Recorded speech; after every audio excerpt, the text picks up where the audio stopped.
الحمد لله وكفى والصلاة والسلام على عباده الذين اصطفى خصوصا على أفضلهم وخاتم النبيين محمد الأمين وعلى آله وصحبه أجمعين. أما بعد فقد قال الله تبارك وتعالى كما ورد في سورة النساء: أعوذ بالله من الشيطان الرجيم بسم الله الرحمن الرحيم.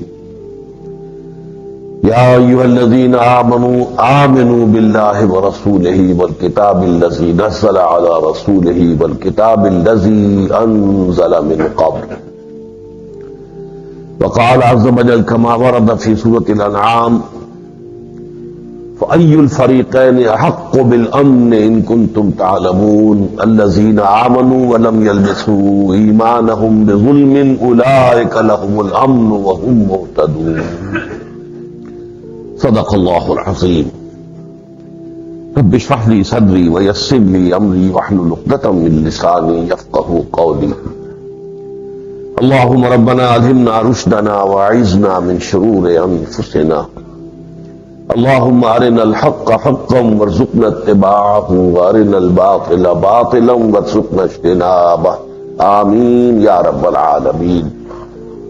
یہ بات میں کئی مرتبہ عرض کر چکا ہوں ان دنوں میں کہ اقامت دین کی جد و جہد یا بالفاظ دیگر اسلامی انقلاب، اللہ کے دین کو بالفعل ایک نظام زندگی کی شکل میں قائم اور نافذ کرنا، یہ ایک بہت کٹھن کام ہے، آسان کام نہیں. انبیاء اور رسول کی پوری تاریخ میں یہ کارنامہ صرف محمد الرسول اللہ صلی اللہ علیہ وسلم کی دست مبارک سے پورا ہوا.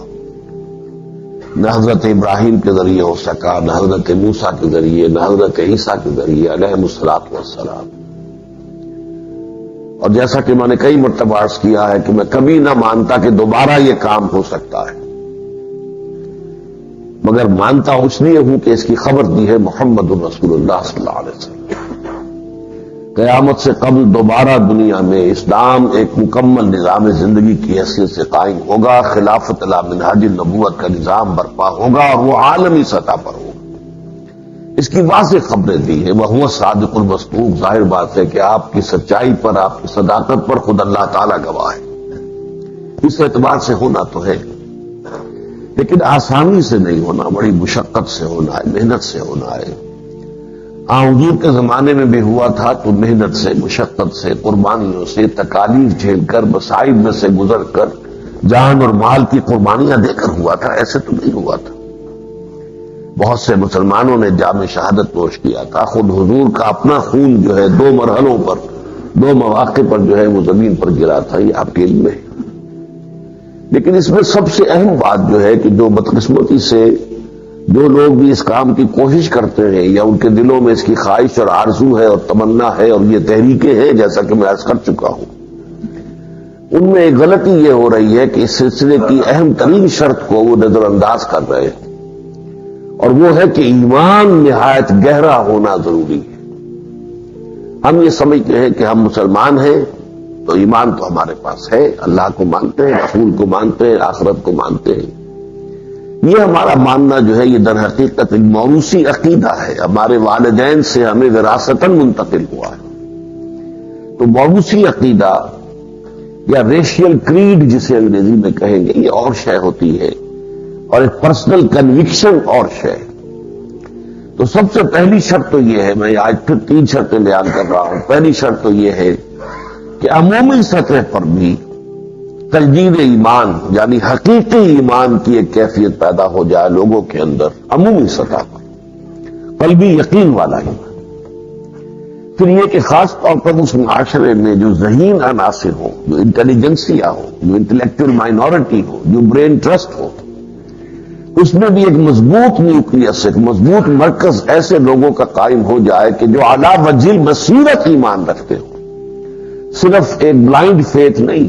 بلائنڈ فیتھ اپنی جگہ بہت بڑی شے ہے، بہت بڑی طاقت ہے، لیکن یہ کہ اس انقلاب کے لیے اور اقامت دین کی جدوجہد کے لیے لازم ہے کہ عوام میں وہ بلائنڈ فیتھ ہو، ٹھیک ہے، لیکن یہ کہ خواص میں، انٹیلیجنسیا میں، انٹلیکچوئل مائنورٹی میں ایک مضبوط مرکز ایسا ہو کہ جن کے اندر وہ بلائنڈ فیتھ نہیں ہو بلکہ علی وجہ البصیرت، جس کے لیے میں نے بارہا جو ہے آیت مبارکہ کا حوالہ دیا ہے، سورہ یوسف کی آیت، جو حضور کو حکم دیا گیا، قل هذه سبیلی ادعو الی اللہ علی بصیرۃ انا ومن اتبعنی، کہہ دیجئے اے نبی کہ یہ اللہ، یہ میرا راستہ ہے، میں اللہ کی طرف بلا رہا ہوں، لیکن میں اندھیرے میں تامک ٹوئیاں نہیں مار رہا ہوں، علی وجہ البصیرت، اور نہ صرف میں بلکہ جو میری پیروی کر رہے ہیں وہ بھی علی وجہ البصیرت ان چیزوں کو مانتے ہیں اور حقیقت تسلیم کرتے ہیں اور اس لیے اس راستہ کی طرف بلا رہے ہیں۔ اور تیسری بات یہ ہے کہ یہ جن لوگوں کے اندر خاص طور پر اس تحریک کی قیادت کرنے والے لوگ جو اس میں زیادہ ایکٹیوسٹ ہوں گے، ان کے اندر یہ ایمان جو علی وجہ البصیرت ہے، اس کی انٹینسٹی اتنی گہری ہونی چاہیے کہ جتنی کہ حدیث اس جو جبرائیل ہے اس میں احسان کے ضمن میں آتا ہے، ان تعبد اللہ کانک تراہ فإن لم تکن تراہ فإنہ یراک، وہ یقین اتنا گہرا، اتنا انٹینس ہو کہ جیسے آنکھوں سے دیکھی ہوئی کسی چیز پر انسان کو یقین ہوتا ہے، ایسے ہی ذات باری تعالیٰ پر اور حضور کی دی ہوئی دوسری خبروں پر یقین ہو، وہ یقین جو ہے اس کی گہرائی اس درجے کی ہو جائے۔ اس حوالے سے مجھے خیال آیا کہ میں ایمان کی حقیقت کے ضمن میں کچھ باتیں دوبارہ آپ حضرات کے سامنے رکھوں۔ یہ مضامین وہ ہیں جو بہت پہلے میں نے بارہا بیان کیے، اس مسجد میں بھی بیان کیے، پھر ہمارے قرآن آڈیٹوریم میں 5 دن ایک مرتبہ جو ہے محاضرات قرآنی اسی موضوع پر میں نے دیے، 5 دن لیکچر تھے۔ انگریزی میں بھی جو شکاگو میں نے پروگرام ریکارڈ کرایا تھا اس میں 6 گھنٹے حقیقت ایمان کے بارے میں، ایک گھنٹے کے 6 چنکس۔ لیکن یہ کہ اب چونکہ صورتحال یہ بن گئی ہے کہ میرا جو یہ خطبہ جمعہ ہے، خطاب جمعہ کہنا چاہیے، خطبہ تو وہ ہوتا ہے جو عربی کا آپ سنیں گے، یہ خطاب جمعہ جو ہے یہ انٹرنیٹ کے ذریعے سے اب ایک بڑی سطح پر دنیا میں پھیل رہا ہے۔ تو میں یہ سمجھتا ہوں کہ کیسٹس تو رکھے رہتے ہیں، کس تک پہنچے کس تک نہیں پہنچے، لیکن یہ جو ایک نیا حلقہ پیدا ہوا ہے کہ جو انٹرنیٹ کے ذریعے سے ہم سے رابطہ رکھے ہوئے ہیں، ان کے سامنے بھی یہ حقائق جو ہے بڑے پیمانے پر آ جائیں۔ تو آج مجھے گفتگو کرنی ہے اور پھر یہ کہ آئندہ بھی یہ گفتگو چلے گی، یہ گفتگو کسی ایک جمعے کے اندر مکمل ہونے والی نہیں۔ آج میں اس کے 3 موضوعات پر کوشش کروں گا کہ آج میری گفتگو مکمل ہو جائے۔ سب سے پہلے یہ کہ ایمان کے معنی کیا ہے، لفظی معنی کیا ہے اور اصطلاحی مفہوم کیا ہے۔ اصطلاح جو ہے وہ ظاہر بات ہے کہ جب اصطلاحات بنتی ہے تو جو لینگویج پہلے سے موجود ہوتی ہے اسی میں سے الفاظ چنے جاتے ہیں، لیکن پھر ان کے اندر ایک اضافی مفہوم پیدا کر دیا جاتا ہے۔ تو ہمیں غور کرنا چاہیے کہ اس ایمان کے لفظی معنی کیا ہے، اور پھر جب یہ اصطلاح کے طور پر آیا ہمارے دین کے تو اس کا مفہوم کیا ہے۔ عربی زبان کے آپ یوں سمجھیے کہ 999 فی ہزار الفاظ ایسے ہیں جن کا ایک روٹ کہلاتا ہے مادہ سے حرفی، اس سے حرفی مادے سے الفاظ بنتے چلے جاتے ہیں، مختلف اوزان پر مختلف سانچوں میں ڈھلتے چلے جاتے ہیں اور معنی نئے نئے پیدا ہو جاتے ہیں۔ سادہ ترین مثال علم، عین لام میم 3 حرف ہیں۔ عالم جس کو علم حاصل ہے، معلوم جو کسی کے علم میں ہے، متعلم جو علم حاصل کر رہا ہے، معلم جو علم دے رہا ہے، پڑھا رہا ہے، بنتے چلے جائیں گے الفاظ، بے شمار الفاظ۔ اس کو روٹ کہتے ہیں، عین لام میم روٹ ہے۔ اب جڑ سے درخت ہے، درخت کے پتے ہیں، درخت پھیلتا جا رہا ہے، لیکن جڑ سے تعلق رہتا ہے۔ عربی زبان کے اندر یہ بات بہت گہری ہے، میتھمیٹیکل لینگویج ہے کہ جیسے ایک بہت بڑا تناور درخت ہو، اس کا ہر پتا جو ہے وہ بھی جڑ سے متعلق ہے، جڑ سے اس کی غذا آ رہی ہے۔ اسی طریقے سے وہ جو روٹ ہے، جو مادہ ہے سے حرفی، اس کے ساتھ اس کا تعلق منقطع نہیں ہوتا۔ تو اس کا ایمان کا جو مادہ ہے وہ امن ہے۔ امن اردو میں مستعمل ہے لفظ امن، ایک ایسی کیفیت جس میں کوئی خوف نہ ہو، کوئی رنج اور غم نہ ہو، امن کی کیفیت۔ فلا خوف علیہم ولا هم یحزنون، اسی کو قرآن مجید بار بار بار بار بار بار الا ان اولیاء اللہ لا خوف علیہم ولا هم یحزنون، نہ کوئی خوف ہو نہ حزن ہو، تو اس کیفیت کو ہم کہتے ہیں امن۔ امن یامنوں کے معنی ہے خود امن میں ہونا، اور آمن فائل بنا اس سے وہ شخص کے جو امن میں ہو یا وہ جگہ جو امن میں ہو۔ اسی معنی میں قرآن مجید میں دو جگہ پر حضرت ابراہیم کی دعا جو آئی ہے مکہ مکرمہ کے بارے میں، اے اللہ اس کو رب اجعل ھذا بلدا آمنا، بلد امن والا گھر، امن والا شہر بنا دے۔ اور آج کل جو ہے ذی الحج شروع ہو چکا ہے، اور اس وقت آپ کو معلوم ہے کہ انسانوں کا کتنا بڑا جمع غفیر ہے کہ جو عرب میں مکے کے اس شہر میں اور اس کے آس پاس جو ہے اس وقت جمع ہے حج کے مناسک ادا کرنے کے لیے 20 لاکھ 25 لاکھ 30 لاکھ اتنے افراد ہوتے ہیں، لیکن یہ کہ امن، سکون، کوئی جھگڑا نہیں، کوئی دنگا نہیں، کوئی فساد نہیں۔ تو وہ گھر جو ہے آج بھی حضرت ابراہیم علیہ السلام کی دعا کے مطابق اب وہ امن کا گہوارہ ہے۔ تو امنا یا امن امنن یا امنتن، امن میں ہونا، اور اس سے اس میں فاعل بنا آمنن۔ لیکن باب افعال میں جب یہ آ جاتا ہے ایمان، ایمان کے معنی ہے کسی کو امن دینا، لفظی معنی کسی کو امن دینا، اور اس سے جو اس میں فاعل بنتا ہے مومن، مومن ہے کسی کو امن دینے والا، امن عطا کرنے والا، امن بخشنے والا، امن دینے والا۔ اسی معنی میں اللہ تعالیٰ کے اسماء مبارکہ میں سے ایک نام المومن بھی ہے۔ هو اللہ الذی لا الہ الا هو الملک القدوس السلام المؤمن المہیمن العزیز الجبار المتکبر۔ المومن، اللہ امن عطا فرمانے والا ہے، امن دینے والا ہے۔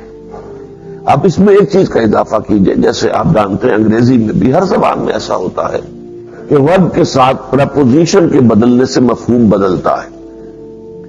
جیسے ٹو گیو کے معنی سب کو معلوم ہے کیا ہے، دینا، کوئی چیز دینی کسی کو۔ ٹو گیو اپ، کوئی جدوجہد ختم کر دینی، کوئی چیز چھوڑ دینی۔ ٹو گیو ان، اطاعت قبول کر لینی۔ یہ اپ اور ان کے اضافے سے ٹو گیو کے ساتھ زمین و آسمان کا فرق واقع ہو گیا۔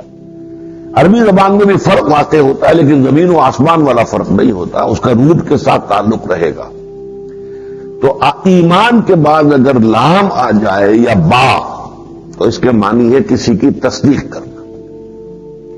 آمن لہو، آمن بہی، اس کی تصدیق کی، اور تصدیق دو چیزوں کی ہوتی ہے۔ کوئی شخص آیا، اس نے کوئی دعویٰ کیا اپنے بارے میں، اب اگر آپ نے دعویٰ مان لیا تو گویا کہ آپ نے اسے امن دیا۔ آپ نے کہا نہیں، جھگڑا شروع ہو جائے گا، فساد شروع ہو جائے گا۔ وہ ایک دعویٰ کر رہا ہے، آپ اس کی تکذیب کر رہے ہیں۔ اسی طرح کوئی شخص آیا، اس نے آپ کو خبر دی، آپ نے خبر تسلیم کر لی تو گویا کہ آپ نے اسے امن دیا۔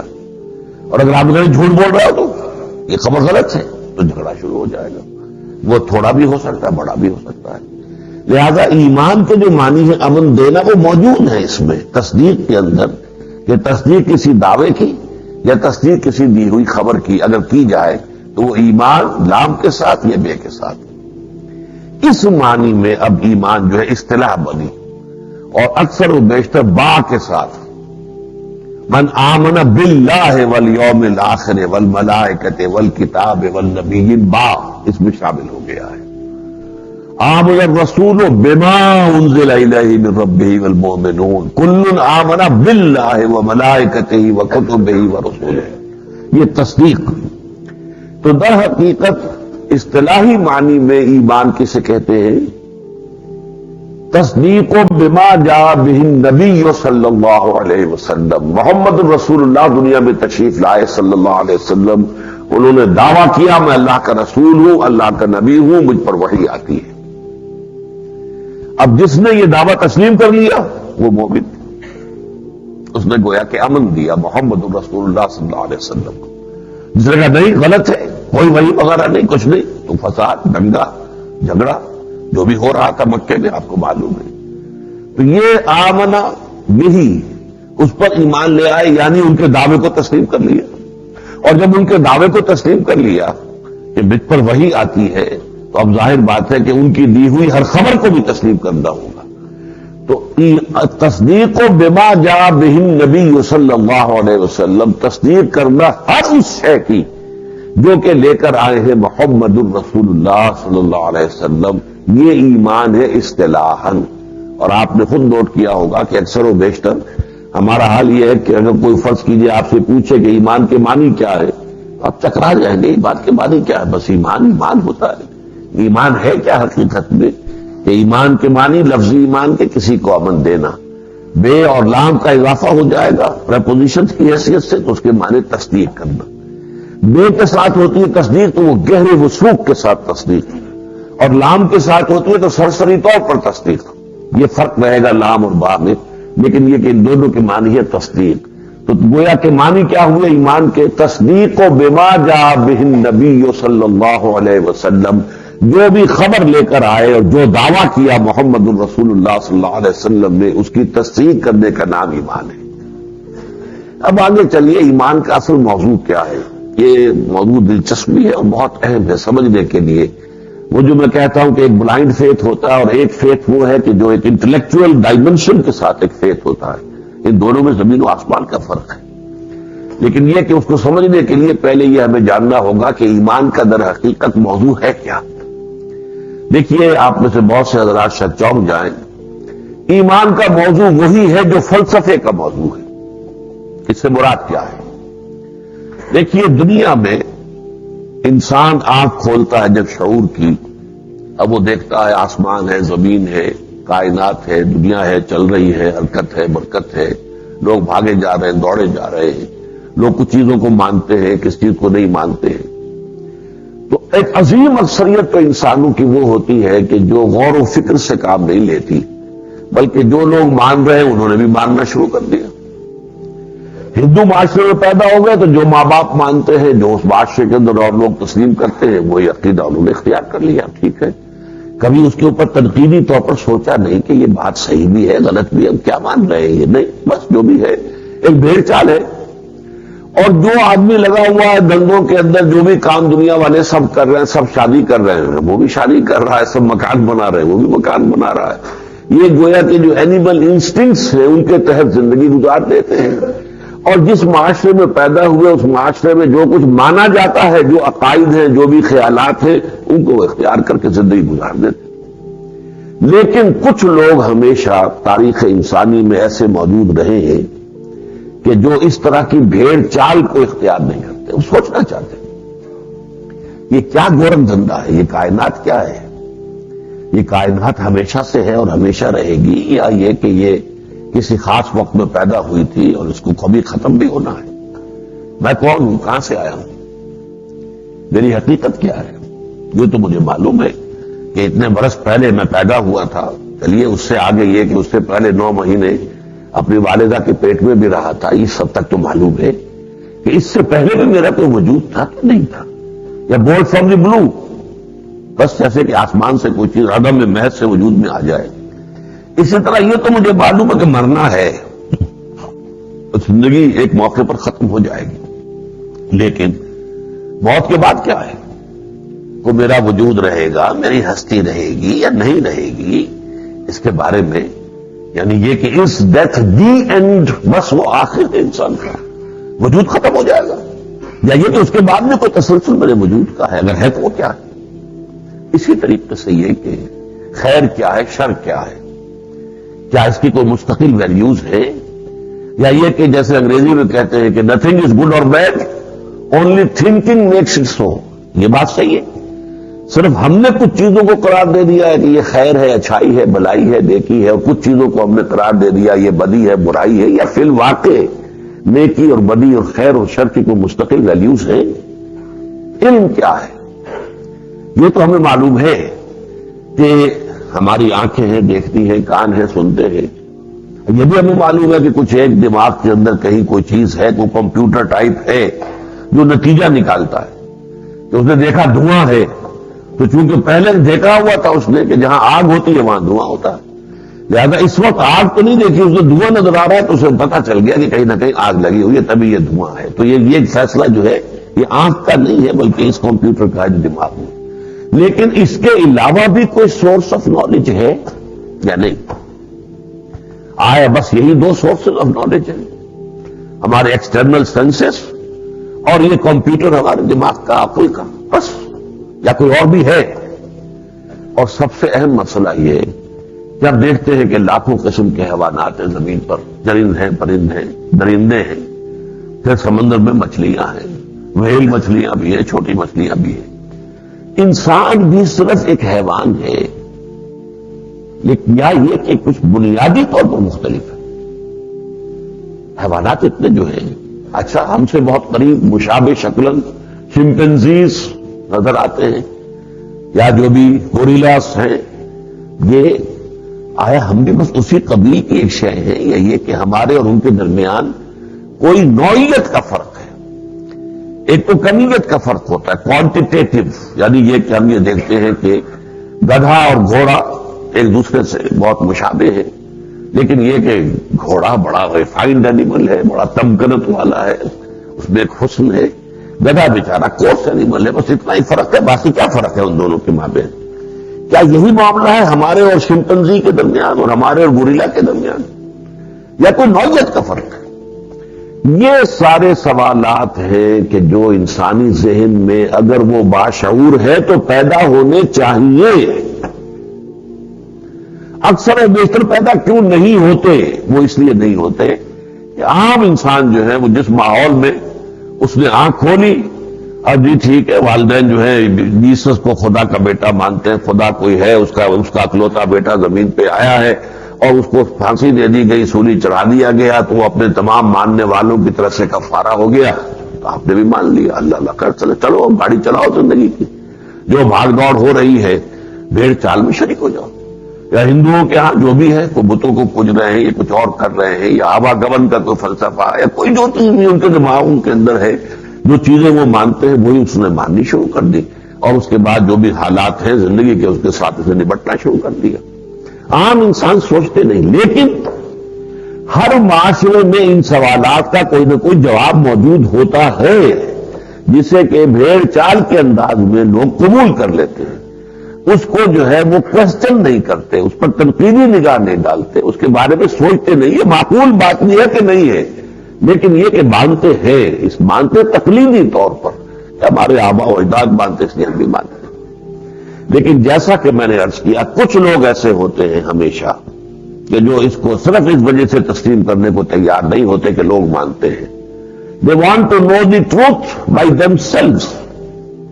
ہمیں معلوم ہونا چاہیے حق کیا ہے، حقیقت کیا ہے، ہم اس کے بعد جو ہے اپنے جان کر اس حقیقت کو تسلیم کریں۔ یہ لوگ ہوتے ہیں بہت مائنیوٹ مائنورٹی، بہت مائنیوٹ مائنورٹی، اور اصل انٹلیکچوئل کا لفظ انہی کے لیے جو واقعتاً اپنے انٹلیکٹ، اپنے عقل سے پہلے فیصلہ کرنا چاہتے ہیں کائنات کیا ہے، میں کون ہوں، میری حیثیت کیا ہے، میری ابتدا کیا ہے، میری انتہا کیا ہے، یہ کائنات خود بخود وجود میں آئی ہے، کسی نے پیدا کیا ہے، کسی نے پیدا کیا ہے تو وہ کون ہے، اس کی کیا صفات ہے، میری اس کے ساتھ کوئی ڈائیلاگ ممکن ہے کہ نہیں ہے، میرا اس کے ساتھ کوئی رابطہ ممکن ہے یہ نہیں ہے، اس نے جو پیدا کیا ہے تو اس نے یہ پوری کائنات پیدا کی ہے، اس کا مقصد کیا ہے، ہمیں پیدا کیا ہے تو میری زندگی کا مقصد کیا ہے، زندگی جیسا کہ میں نے عرض کیا آیا بس یہی ہے پیدائش سے لے کے موت تک، یا اس سے پہلے اور اس کے بعد بھی کوئی میری ایگزسٹنس ہے؟ یہ سارے سوالات پر وہ غور کرتے ہیں۔ اور یہ بھی میں آپ کو بتا دوں 3 مثالیں دے کر کہ ایسے لوگ بھی دنیا میں ہوئے ہیں کہ جب یہ سوالات ان کے ذہنوں میں پیدا ہو گئے تو دنیا کی کسی اور چیز سے انہیں کوئی دلچسپی نہیں رہی، جب تک کہ انہوں نے کسی نہ کسی درجے میں ان کے جوابات حاصل نہیں کر لیے، زندگی میں بے معنی۔ اب آپ دیکھیے گوتم بدھ کون تھا؟ ایک خاص معاشرے میں پیدا ہوا، ہندو مت ہے، پھر یہ کہ خود جو ہے ایک اچھی بھلی ریاست کنگڈم ہے، اس کا جو ہے وہ شہزادہ ہے اور اس کا ولی عہد ہے، جوان بیوی اس کی ہے، شیر خوار بچہ موجود ہے، لیکن اس کے ذہن میں سوالات پیدا ہو گئے۔ اس نے کچھ لوگوں کو دیکھا کہ بڑے کرب میں ہے، بڑی تکلیف میں ہے، کوئی مادرزاد اندھا پیدا ہوا، کیوں؟ کیا قصور تھا اس کا؟ کیوں مادرزاد یہ اندھا ہی پیدا ہو گیا؟ والدین کھڑے ہیں، بچہ دم توڑ رہا ہے، کچھ نہیں کر سکتے، رو رہے ہیں، پیٹ رہے، کچھ کر نہیں سکتے، یہ کیوں ہے؟ یہ سفرنگ کیوں ہے؟ یہ حقیقت کیا ہے؟ یہ گورکھ دھندا کیا ہے؟ جب تک میں اس کو سمجھوں گا نہیں، سلجھاؤں گا نہیں، میرے لیے یہ محل بھی بے معنی ہے اور میرے لیے زندگی کی کسی شے میں کوئی دلچسپی نہیں۔ آپ کو معلوم ہے ایٹ دی ایج آف 30، اس کو پرائم آف دی یوتھ کہتے ہیں، انسان کی جوانی کا 30 برس کی عمر میں اس نے محل کو چھوڑا، سوئی ہوئی بیوی کو چھوڑا، نخابیدہ بچے کو چھوڑا، نکل گیا جنگلوں میں، کہاں کہاں گھوما پھرا، رشیوں منیوں کے پاس، اور کہاں کہاں کی اس نے خاک چھانی، صحراؤں کی اور جنگلوں کی۔ بہرحال اس کے بعد اسے کیا ملا یہ میرا بحث نہیں ہے اس وقت۔ یہ تو یہ کہ جو کچھ کہا جاتا ہے، منسوب کیا جاتا ہے اس کی طرف، آیا وہ صحیح بھی ہے کہ غلط ہے، اس لیے کہ حضرت مسیح علیہ السلام کو جو کچھ بنا دیا عیسائیوں نے، اگر قرآن اس کی حقیقت ہم پر واضح نہ کرتا تو ہمیں کیسے معلوم ہوتا کہ حضرت مسیح کی اصل حقیقت کیا ہے؟ وہ خدا کا بیٹا، وہ تو قرآن نے ہمیں بتایا کہ نہیں، وہ بیٹا نہیں ہے، اللہ کی مخلوق ہے جیسے اور مخلوق ہے، بن باپ کے پیدا ہو گیا تو اللہ تعالیٰ کی قدرت کا ظہور ہے، اللہ خیر صلی اللہ، اس کو معجزے اللہ نے عطا فرمائے اور بھی نبیوں کو دیے، ان کو خاص طور پر دیے۔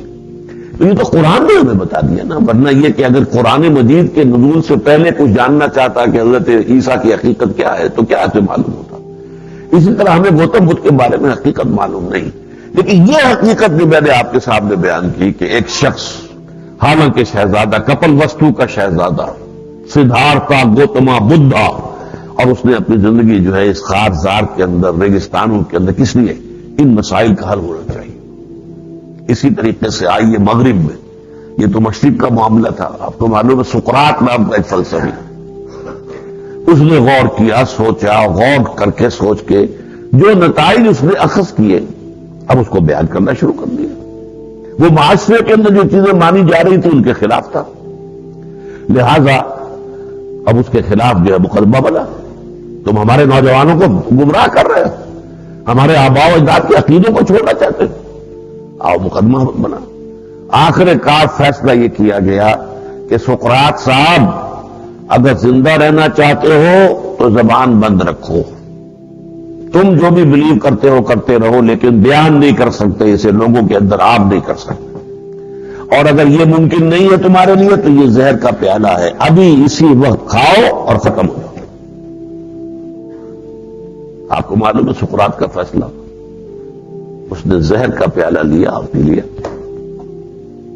یعنی یہ بات اس کو قبول نہیں تھی کہ میں زندہ رہوں اور جو میں میری غور و فکر و سوچ بچار سے جو نتائج میں نے اخذ کیے ہیں، جو حقائق مجھ پر منکشف ہوئے، پھر بھول جائیے کہ وہ حقائق جو ہے سقراط کی طرف جو کچھ منسوب کیے جا رہے ہیں وہ آج دنیا میں صحیح ہے یا غلط ہے، چھوڑ دیجیے اس کو۔ لیکن یہ مسئلہ تو واضح ہو گیا نا کہ یہ مسائل کتنے اہم ہیں، اور انسانوں نے میں سے بعض نے، بچے وہ بہت مائنیوٹ مائنورٹی ہے، مائکروسکوپک مائنورٹی ہے، لیکن انہوں نے اس کو کتنی اہمیت دی۔ اب ذرا درمیان میں آ جائیے، حضرت سلمان فارسی رضی اللہ تعالیٰ ایران میں پیدا ہو رہے ہیں، باپ جو ہے، اور وہاں پہ کیا آگ کو پوجا ہوتی ہے، آگ کو پوجا جا رہا ہے، باپ جو ہے اس کا آتش کدے کا مجاور ہے، پجاری ہے، یہ سوچتے ہیں یہ کیا تماشا ہے، یہ آگ ہم خود جلاتے ہیں، بجھنے لگتی ہے تو ایندھن ڈالتے ہیں تو جلتی ہے، اور پھر ہم اس کو پوجتے ہیں، اس سے دنوت کرتے ہیں، اس سے دعائیں مانگتے ہیں، تو حماقت ہے۔ اب آپ کو معلوم ہے وہی کچھ معاملہ جو حضرت ابراہیم کے ساتھ ہوا تھا، باپ نے گھر سے نکال دیا تھا کہ نہیں، چلے جاؤ یہاں سے۔ اسی طریقے سے انہیں بھی گھر چھوڑنا پڑا، ملک چھوڑنا پڑا، ملک چھوڑ کر شام میں آئے، عیسائیت اختیار کی، اس لیے کہ اس وقت کا دین صحیح جو ہے وہ عیسائیت ہی تھا، ابھی حضور کی بعثت نہیں ہوئی ہے، لہذا عیسائیت اختیار کی۔ لیکن جس راہب کے پاس تھے اس کی موت کا وقت آ گیا تو انہوں نے کہا کہ میری تو ابھی تسلی و تشفی نہیں ہوئی، اور آپ اب جا رہے ہیں دنیا سے، مجھے کس کے حوالے کر رہے ہیں، مجھے بتائیے میں کہاں جاؤں۔ وہ بتاتا ہے کہ میرا علم مجھے بتا رہا ہے کہ اب نبی آخر الزماں کا ظہور قریب ہے، وہ جنوب کی طرف کھجوروں کی سرزمین میں اس کا ظہور ہوگا، جاؤ ٹرائی اور لک، ہو سکتا ہے اللہ تعالیٰ تمہیں ان کے قدموں تک پہنچا دے۔ وہاں سے وہ چلتے ہیں اور ایک قافلے کی شکل میں، قافلے میں شریک ہو کر حجاز کی طرف، کھجوروں کی سرزمین کی طرف، اس قافلے پر ڈاکہ پڑتا ہے، ڈاکو جو ہے اس پر حملہ کرتے ہیں، ان کو بھی گرفتار کر کے اور غلام بنا کر بیچ دیتے ہیں۔ خریدنے والا جو ہے مدینے کا یہودی ہے، مدینے پہنچ گئے، ابھی حضور مدینے نہیں آئے، خبریں سن رہے ہیں یہاں پر کہ ہاں مکے میں کسی نے اعلان کیا ہے، کسی نے دعویٰ کیا ہے کوئی، لیکن ابھی کہاں جائیں، غلامی کے بندھن پڑے ہوئے ہیں، پاؤں میں بیڑیاں ہیں، مکے خود تو نہیں جا سکتے، غلام ہے وہ تو میں یہ کہا کرتا ہوں کہ ان کا معاملہ یہ ہے کہ عام قاعدہ تو یہ ہے کہ پیاسا جو ہے وہ کنویں کے پاس جاتا ہے، اور ان کے معاملے میں کنواں چل کر پیاسے کے پاس آ گیا۔ محمد الرسول اللہ صلی اللہ علیہ وسلم مدینے پہنچ گئے، اور مدینے میں اب آ گئے، اور یہ بتا دیا تھا اس راہب نے کہ ان کی ایک علامت یہ ہوگی کہ وہ صدقہ قبول نہیں کریں گے، صدقہ اور خیرات، البتہ ہدیہ قبول کر لیں گے۔ اس کی ٹیسٹ لینے کے لیے اپنے آقا کی خوشامد کی ہوگی، کچھ کھجوریں لی اس سے، اور کھجوریں لے کر آئے ہیں حضور کی خدمت میں، پیش کی، فرمایا کیا ہے کہ صدقہ ہے آپ کے لیے لایا ہوں۔ فرمایا نہیں، صدقہ میں نہیں لیتا، اس سے غریبوں میں تقسیم کر دوں۔ اس کے بعد کچھ دن کا وقفہ دے کر پھر اس آقا کی خوشامد کی ہوگی، کچھ کہیں سے کھجوریں لے کے پھر آئے، پیش کیا، حضور نے فرمایا کیا ہے کہ حضور یہ ہدیہ، اچھا ہدیہ قبول ہے، بس فوراً ایمان لے آئے۔ اب بتائیے اس شخص کا یہ سفر، یہ فارس سے چلا ہے، شام پہنچا ہے، شام سے ہو کر پھر حجاز پہنچا ہے۔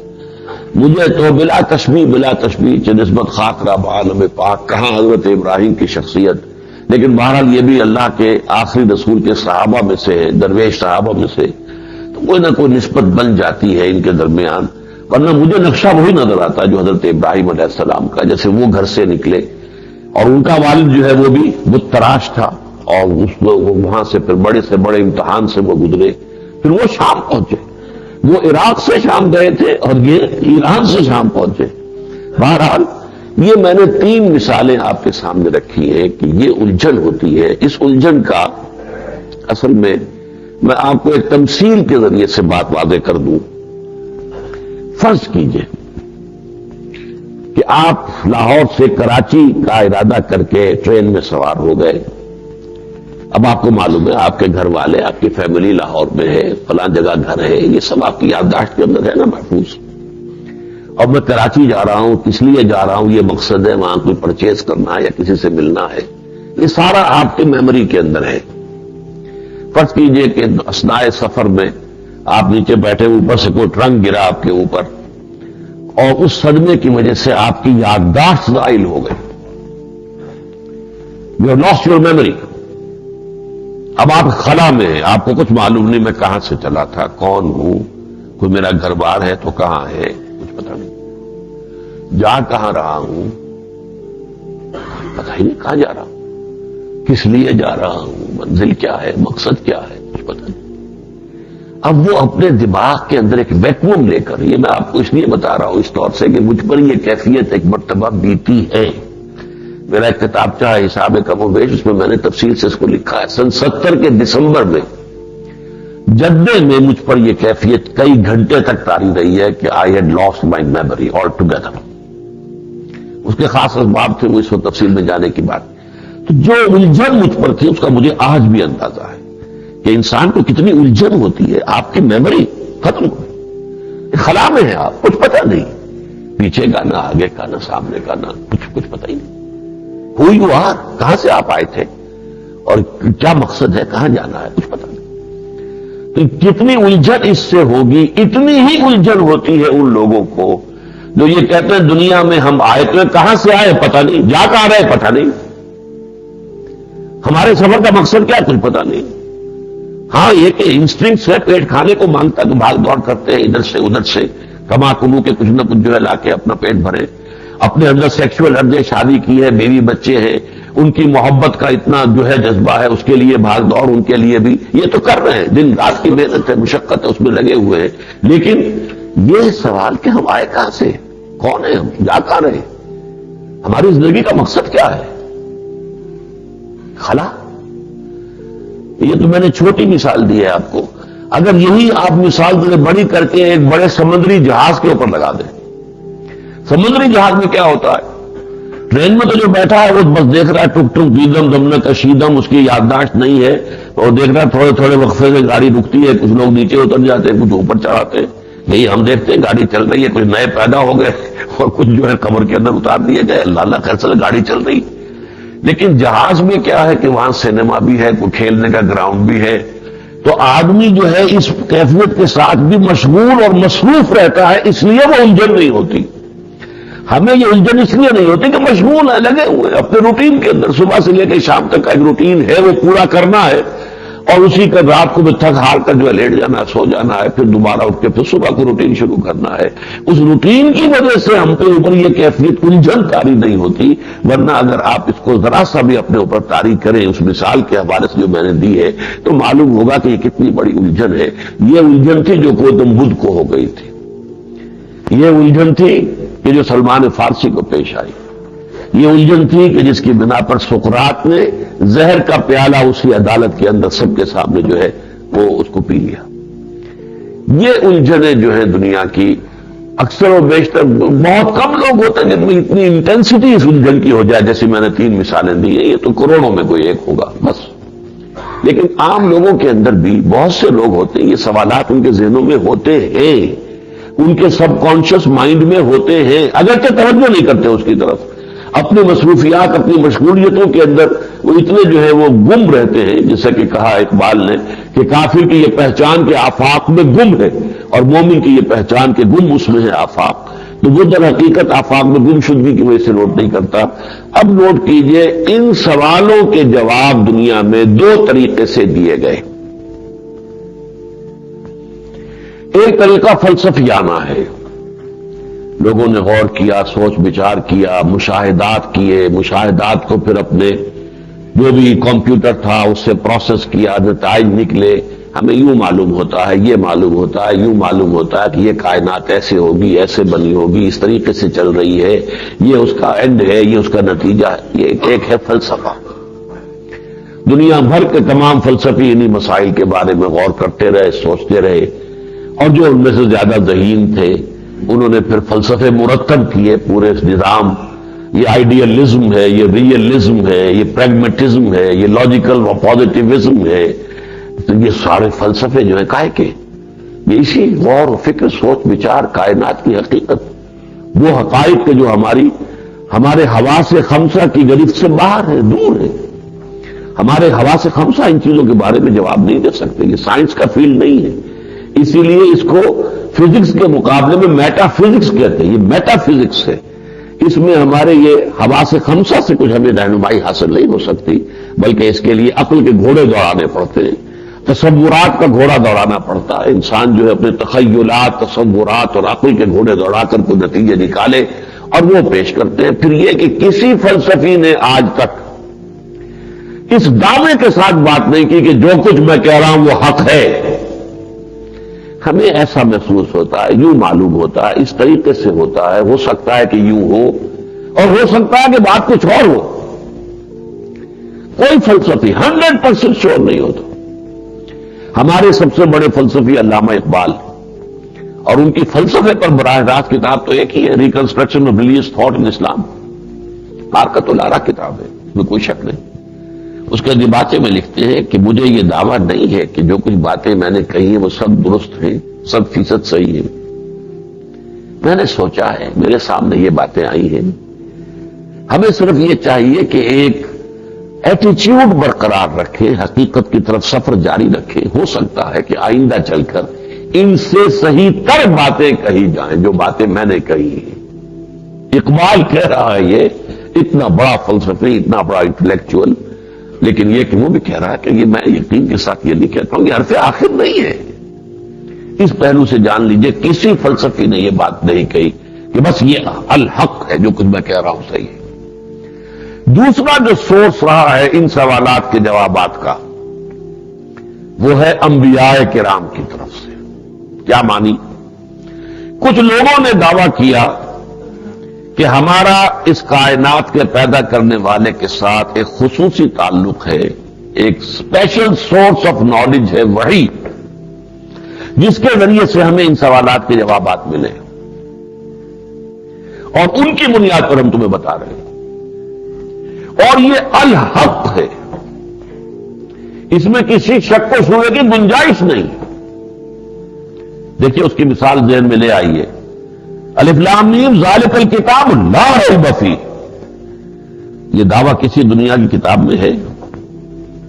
کسی شک و شبہے کی گنجائش، یہ الحق، اور یہ اس لیے کہ یہ در حقیقت میری عقل کی تامکٹوئیاں نہیں ہے، یہ میری اپنی سوچ نہیں ہے، یہ میری طبع زاد شے نہیں ہے، یہ میرے اپنے غور و فکر کے نتائج نہیں ہیں، یہ وہی ہے جو مجھ پر کی گئی ہے، جو اس کا ایک اسپیشل سورس ہے جو عام لوگوں کے پاس نہیں ہے۔ چنانچہ اس کی بڑی پیاری مثال آتی ہے سورہ مریم میں۔ حضرت ابراہیم علیہ السلام نے اپنے والد سے کہا، یا ابت انی قد جانی من العلم ما لم یاتک فاتبعنی اہدک صراطا سویا۔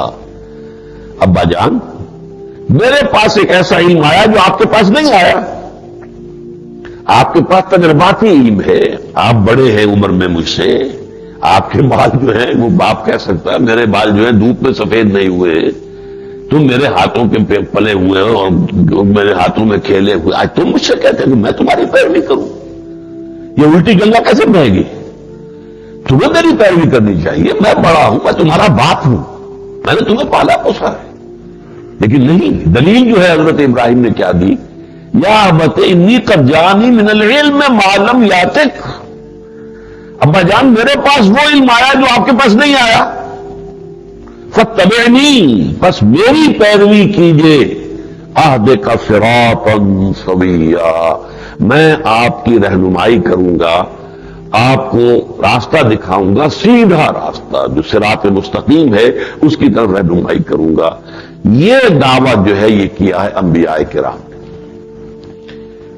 اور اس دعوے کو تسلیم کر لینے والے مومن ہیں، وہ میں نے پہلے آپ کو بیان کر دیا کہ ایمان کے معنی تصدیق، ایمان باللہ، ایمان با کے ساتھ، لام کے ساتھ، یہ دونوں معنی تصدیق نبیوں کی۔ اب یہ نوٹ کر لیجئے، اب یہ ایک ہسٹری ہے بڑی لمبی، یہ نہ سمجھیے کہ صرف محمد رسول اللہ رسول ہے صلی اللہ علیہ وسلم، یہ تو لمبا سلسلہ ہے۔ پہلا انسان بھی اللہ کا نبی تھا، حضرت آدم علیہ السلام اللہ کے نبی تھے۔ آدم سے لے کر حضور تک ایک سلسلہ ہے، ایک لمبی چین ہے، اور اس چین میں جتنے لوگ بھی آئے ہیں انہوں نے ان بنیادی سوالات کے جو جواب دیے وہ وہی ہیں، متفق علیہ، بال برابر فرق نہیں۔ ان کی لائی ہوئی ہدایت میں فرق رہا ہے، شریعت میں فرق رہا ہے۔ دیکھو بھائی، نماز اس طرح پڑھو یا اس طرح پڑھو یا اس طرح پڑھو، روزہ ایسے رکھو یا ایسے رکھو یا ایسے رکھو۔ نماز کی جو شریعت موسوی میں شکل کچھ اور تھی، ہمارے ہاں کچھ اور ہے۔ روزے کے احکام شریعت موسوی میں کچھ اور تھے، ہمارے ہاں کچھ اور ہے۔ شریعتوں میں فرق ہے، عمل میں فرق ہے، لیکن ایمان کے اعتبار سے جو باتیں بھی کہی ہیں وہ سب نے متفق علیہ کہی ہیں، ان کی سب سے جواب ایک ہی ہے، سب کا متفق علیہ۔ وہ جواب کیا ہے، میں چاہتا ہوں کہ ذرا اختصار کے ساتھ، وہ اصطلاحاً تو بعد میں ہم نوٹ کریں گے، اس وقت ان سوالات کے جوابات سن لیجئے کہ وہ کیا ہے۔ نمبر ایک، یہ کائنات نہ ہمیشہ سے ہے نہ ہمیشہ رہے گی، یہ حادث ہے، فانی ہے۔ کل من علیہا فان ویبقی وجہ ربک ذو الجلال والاکرام۔ اس کائنات کو ایک ہستی نے پیدا کیا ہے، یہ مخلوق ہے، اور وہ خالق، وہ خالق اپنی ذات میں اکیلا ہے، تنہا ہے، اس جیسا کوئی نہیں، لا مثال لہ ولا مثیل لہ ولا مثل لہ ولا ضد لہ ولا ضد لہ، کوئی نہیں کسی اعتبار سے، نہ اس کی ذات میں کوئی شریک ہے، نہ اس کی صفات میں کوئی شریک ہے، نہ اس کے حقوق و اختیارات میں کوئی شریک ہے، اور وہ تمام صفات کمال، اچھی صفات جن کا تم تصور کر سکو، ان سے متصف ہے بتمام و کمال۔ حیات ایک صفت ہے، اعلیٰ قدر ہے، لائف، تو وہ الحی ہے، الحی القیوم، قدرت، طاقت، وہ علی کل شیء قدیر ہے، ہر شے پر قادر، علم، ہوا بکل شیء علیم، ہر شے کا علم رکھتا ہے، الحکیم، جو بھی خیر بھلی ہے جس کا بھی تم تصور کرو گے اس کی ذات میں بتمام و کمال موجود ہے، یہی اس کی صفات ہے اور اسماء ہے، اور وہ ہر ذوق سے، ہر عجز سے، ہر کوتاہی سے، ہر عیب سے پاک ہے، اعلیٰ ہے، مبرہ ہے، منزہ ہے۔ ان تمام باتوں کو جمع کر کے ہم کہتے ہیں ایمان باللہ، توحید۔ نمبر 2، اس نے یہ کائنات بنائی اور اسی نے انسان کو پیدا کیا، تمام مخلوقات کو پیدا کیا اور انسان کو پیدا کیا۔ لیکن انسان کا معاملہ یہ ہے کہ اس کی زندگی صرف یہ زندگی نہیں ہے کہ جو وہ اس دنیا میں بسر کرتا ہے، وہ اس دنیا میں آمد سے بہت پہلے عالم ارواح میں پیدا کیا گیا تھا۔ الستو بربکم قالوا بلا، جبکہ ہم نے عہد ایک کیا تھا، کیا میں ہی تمہارا رب نہیں ہوں؟ اور ہم سب نے کہا تھا کیوں نہیں، پروردگار تو ہمارا رب ہے۔ اس وقت سے چلا آ رہا ہے یہ انسان، اگرچہ جسم نہیں تھا۔ ہاں پھر عالم خلق میں ماں کے پیٹ میں جب وہ حیولہ تیار ہو گیا تو وہ اس کی روح جو ہے وہ لا کر اس کے ساتھ شامل کی گئی، اس سے یہ حیات ارضی کا سلسلہ شروع ہوا، اور یہ موت پر آ کر یہ پھر روح واپس جائے گی جہاں سے آئی تھی۔ انا للہ و انا الیہ راجعون، وہ تو اللہ کے پاس سے آئی تھی، اللہ کی طرف لوٹ جائے گی، اور یہ جسم جہاں سے آیا تھا وہی مٹی سے آیا تھا، مٹی میں مل جائے گا۔ یہ جو ان دونوں کے درمیان وقفہ ہے یہ ایک امتحانی وقفہ ہے۔ خلق الموت والحیات لیبلوکم ایکم احسن عملا، اس نے اس موت اور حیات کا یہ چکر اس لیے پیدا کیا ہے تاکہ تمہیں آزمائے کون ہے تم سے بہتر عمل کرنے والا۔ اور دوبارہ موت کے بعد پھر ایک دن آئے گا کہ تم سب دوبارہ زندہ کیے جاؤ گے، اور اس وقفہ والی زندگی جو تھی تمہاری امتحانی زندگی، اس میں جو بھی عمل تم نے کیے تھے، جو بھی کمائی کی تھی، اس کا تمہیں حساب پیش کرنا ہوگا، جواب دہی کرنی ہوگی۔ You will have to face the grand accountability of the day of judgment۔ حساب کتاب ہوگا، اور اس کے نتیجے میں جزا یا سزا کے فیصلے ہوں گے، یا جنت ہے وَإِنَّهَا لَجَنَّةٌ أَبَدًا أَوْ لَنَارٌ أَبَدًا، یا یہ کہ وہ جنت ہے ہمیشہ ہمیش کے لیے، یا آگ ہے ہمیشہ ہمیش کے لیے۔ یہ ہے ایمان بالآخرہ، آخرت پر ایمان، معاد پر ایمان، کہ ہمیں لوٹ کر جانا ہے اللہ کے حضور میں، حساب کتاب ہونا ہے، جزا و سزا کے فیصلے ہوں گے، جنت حق ہے، دوزخ حق ہے، دونوں واقعی ہیں، یہ کوئی صرف ڈکوسلے نہیں ہے، یہ صرف ذہنی تصورات نہیں ہے، بلکہ حقیقت پر ہے۔ الجنت حق والنار حق، ایک طویل دعا جو حضور کی ہے صلی اللہ علیہ وسلم، اس میں یہ آپ نے بڑے ایک عجیب کیف کی کیفیت ہے، اس کو کبھی تہجد میں کبھی موقع ملے اور وہ دعا انسان اس وقت مانگے، انت الحق ووعدك الحق وقولك حق ولقاؤك حق والجنة حق والنار حق والساعة حق ومحمد حق والنبيون حق والقرآن حق۔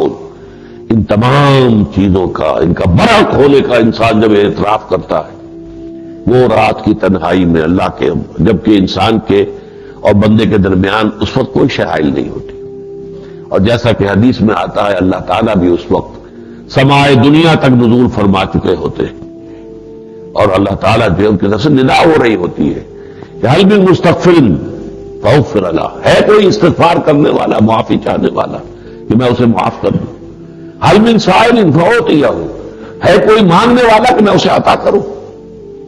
یہ ایمان بالآخرہ یا معاد۔ اب آگے چلیے،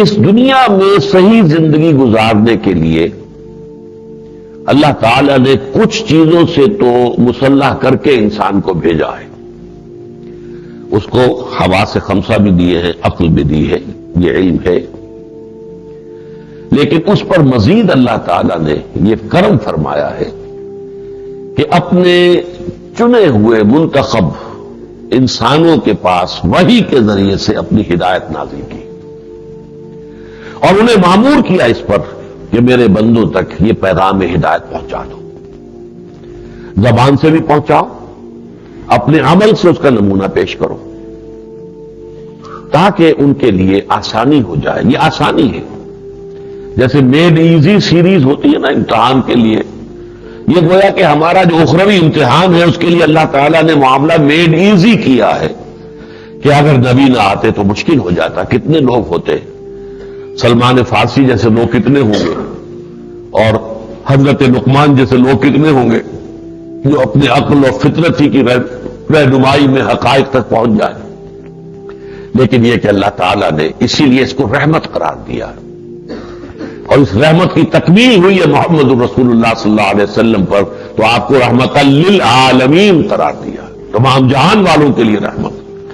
یہ رحمت اس اعتبار سے ہے کہ اللہ کے یہ بندے جن کے پاس وحی کے ذریعے سے اللہ کی ہدایت آئی، انہوں نے اپنی زندگی اسی کام میں لگا دی، دن رات کی محنت اور مشقت، لوگوں کا اعراض، لوگوں کا انکار، لوگوں کا تمرد، لوگوں کی سرکشی، لوگوں کی طرف سے تکذیب، لوگوں کی طرف سے استہزاء، تمسخر، تعذیب، پرسیکیوشن، ٹارچر، سب برداشت کیا، لیکن اللہ کے پیغام کو پہنچاتے رہے. ان میں ایک وہ بھی ہیں کہ جن کے بارے میں قرآن کی گواہی ہے کہ 950 برس تک پیغام پہنچاتے رہے. حضرت نوح علیہ السلام، اگرچہ قوم جو ہے کفر پر، انکار پر اڑی رہی. بہرحال ان کا کام کیا ہے؟ ان کے پاس وحی کے ذریعے سے جو پیغام آیا انہوں نے پہنچایا. جن لوگوں نے مانا وہ مومن قرار پائے، ان کے لیے اللہ تعالیٰ کے ہاں روح و ریحان و جنت نعیم ہے.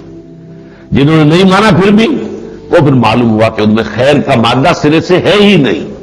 تو رسولوں کا انکار کرنے والوں کو ہلاک کر دیا گیا. قوم نوح ہلاک کر دی گئی، قوم عاد، قوم سمود ہلاک کر دی گئی، اس لیے کہ رسولوں کی آمد کے بعد بھی یہ حقیقت کو تسلیم نہیں کر رہے. تو گویا کہ ان میں اب خیر کا سرے سے مادہ نہیں. تو یہ تو زمین کے اوپر کا گند ہے، کوڑا کرکٹ ہے. جیسے آپ کوڑا کرکٹ جمع کر کے آگ لگا دیتے ہیں، اسی طریقے سے ان کا کام یہی ہے کہ انہیں نسیہ منسیہ کر دیا جائے. پھر یہ کہ جو ہدایت ان کے پاس آئی تھی اسے کتابوں کی شکل میں جمع کر دیا تاکہ وہ ان کے بعد ان کی امتوں کے پاس گائیڈ لائن کی حیثیت سے ہدایت کے لیے. قرآن مجید ہدی للناس ہدی للمتقین، ایسے ہی تورات میں تھی تو فیہا ہدی و نور، ایسے ہی انجیل میں تھی تو فیہا ہدی و نور. یہ قرآن مجید خود کہتا ہے تورات میں بھی ہدایت بھی تھی، نور بھی تھا. یہ تمام چیزیں جو ہیں، اور اس میں ایک شے کا اضافہ کر لیجئے، اللہ کی ہدایت نبیوں کے پاس آئی ہے کچھ فرشتوں کے ذریعے سے، جن میں سب سے جو برگزیدہ فرشتے وہ حضرت جبرائیل ہیں علیہ الصلوۃ والسلام. تو یہ ایمان بالملائکہ، ایمان بالوحی، ایمان بالانبیاء اور رسل، ایمان بالکتب، ان 5 کو جمع کیجئے تو یہ ایمان بالرسالت بن گیا. ایمان باللہ یا توحید، ایمان بالمعاد یا رسالت یا آخرت، ایمان بالرسالت جس کے اجزاء یہ ہے وہ جوابات کہ جو تمام انبیاء کرام نے دیے ہیں اس کائنات کے بارے میں. ضمنی طور پر 2-3 چیزیں اور نوٹ کر لیں. انہوں نے بتایا کہ انسان کے علم کے لیے جہاں تک حواس خمسہ ہے مفید ہے، صحیح ہے، علم بالحواس. پھر عقل ہے، علم بالعقل. پھر علم بالوحی ہے، یہ 3rd سورس آف نالج ہے، اور یہ سب سے زیادہ قطعی ہے اور یقینی ہے. اسی طرح انسان کا جو میں نے عرض کیا تھا، انسان میرا حیوان نہیں ہے، اس میں اللہ نے اپنی روح میں سے پھونکا ہے.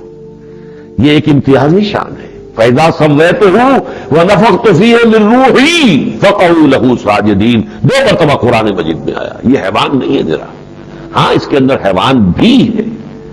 جس طرح کہ شیخ سعدی نے کہا ہے، آدمی زیادہ طرفہ ماجونست از فرشتہ سرشتہ وز حیوان. یہ آدم زیادہ جو ہے یہ عجیب جو معجون ہے، یہ چوچو کا مربع ہے، اس میں ایک حیوان بھی پورا موجود ہے. سارے اینیمل انسٹنکٹس ہمارے اندر موجود ہیں. گھوڑے کو چارہ چاہیے، کھانے کو چاہیے، ہمیں بھی کچھ نہ کچھ کھانا چاہیے، پیٹ بھرنا ہوگا. جنسی جو بقائے نسل کے لیے حیوانات کے اندر ہے، انسانوں کے اندر بھی ہے. تھکان ہمیں بھی ہو جاتی جیسے انہیں ہو جاتی ہے، آرام ہمیں بھی چاہیے جیسے انہیں چاہیے. سارے اینیمل انسٹنکٹس، ہر انسٹنکٹ بھی بہت سے حیوانات کے اندر ہے. بڑا منظم ان کا نظام ہوتا ہے. چیونٹیوں کا نظام دیکھ لیجئے اور شہد کی مکھیوں کا نظام دیکھ لیجئے، بڑا پولیٹیکل سسٹم ہے ان کا ایک نظام ہے. اور یہ جو ہاتھیوں کے غول ہوتے ہیں ان کا ایک نظام ہے، ان کا ایک قانون ہوتا ہے. تو ہم حیوان بھی ہیں لیکن میرے حیوان نہیں ہے، بلکہ ہمارے اندر اللہ تعالیٰ نے اپنی روح میں سے پھونکا ہے. وَنَفَخْتُ فِيهِ مِن رُوحِي. اور پھر وہ مقام عطا کیا ہے کہ حضرت آدم کے سامنے تمام فرشتوں کو سجدہ کروا دیا. 6 مرتبہ قرآن میں یہ مضمون آیا ہے.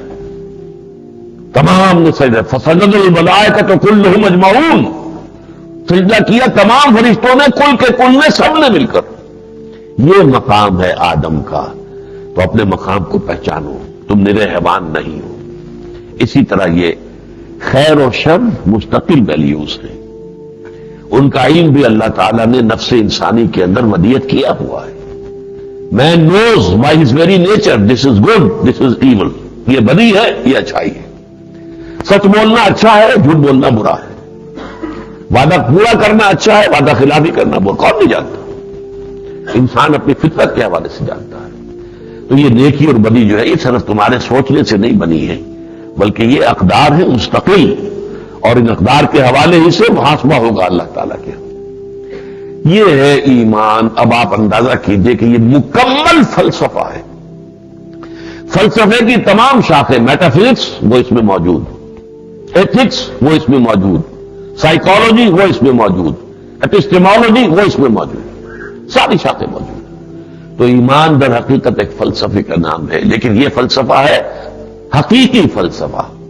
یہ کائنات کے حقیقی راز ہیں، یہ اس کے وہ اصل حقائق ہیں کہ جو اللہ تعالیٰ نے، اس کے پیدا کرنے والے نے اپنے نبیوں کے ذریعے سے ہمیں بتائے، اور ان کی تصدیق کا، ان کو ماننے کا نام ایمان ہے. ابھی یہ گفتگو ہماری آگے چلے گی. یہ ایمانیات ثلاثہ کی باہمی نسبت کیا ہے، اور پھر ایمان کی جو سب سے اہم بحث ہے کہ اس کی دو قسمیں، ایک ہے قانونی ایمان، ایک ہے حقیقی ایمان. اور اس میں پھر بڑا مارکت العرا مسئلہ ایک ہے کہ آیا عمل بھی ایمان کا حصہ ہے یا عمل جدا ہے، ایمان جدا ہے. اس پر انشاءاللہ آئندہ جمعے میں گفتگو ہوگی. دورہ ترجمہ قرآن جو میں نے 1998 میں کیا تھا کراچی میں، اب ویڈیو سی ڈی میں بھی دستیاب ہے. 108 سی ڈیز ہیں 1-1 گھنٹے کی. اس سیٹ میں بہترین کوالٹی آڈیو اور ویڈیو کے ساتھ ساتھ قرآن مجید کا متن بھی شامل ہے. باہر اسٹال پر یہ موجود ہے. یہ